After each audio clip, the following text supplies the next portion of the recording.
In the lush, rustic feel of the tropical jungle, a baby elephant named Ellie discovered her passion for architecture. Ellie, with her curious nature and floppy ears, had always been different from the other elephants.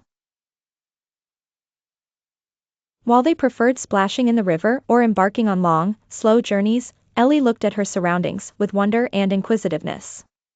One sunny morning, as the sun filtered through the dense canopy, Ellie stumbled upon a cluster of bamboo. She squinted her little eyes, tilting her head curiously at the long, sturdy poles growing from the earth like nature's upright pencils. Aha! What splendid building materials, she declared to herself, though her trunk twisted in uncertainty.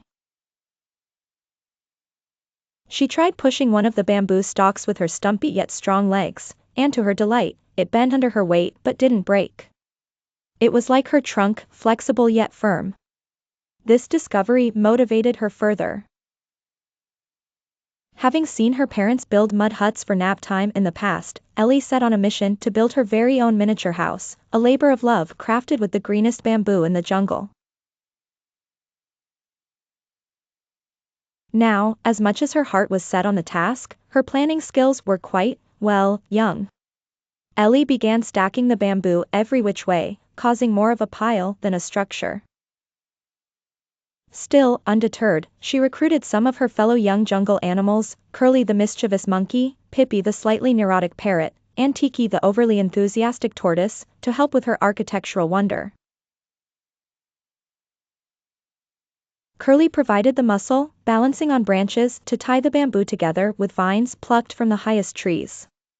Twisting and turning faster than Ellie could even process, he was a blur of simian energy.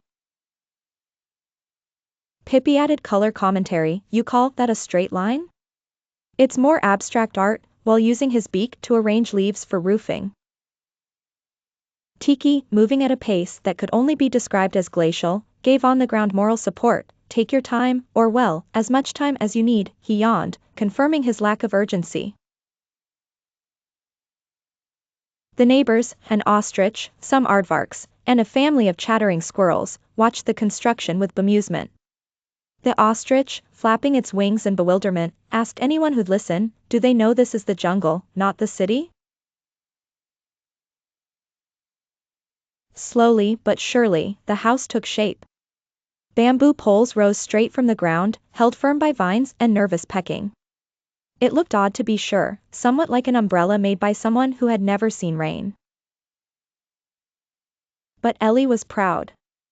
It was her home, half jungle gym, half roof, and fully loved. As the evening twilight set in, the young elephant and her helpers stood back to admire their creation. It might not have gotten any awards for architectural design, but to baby Ellie it was perfect.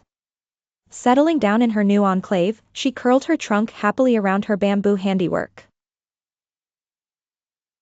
We'll call it the Bamboozled Lodge, she trumpeted excitedly to her friends.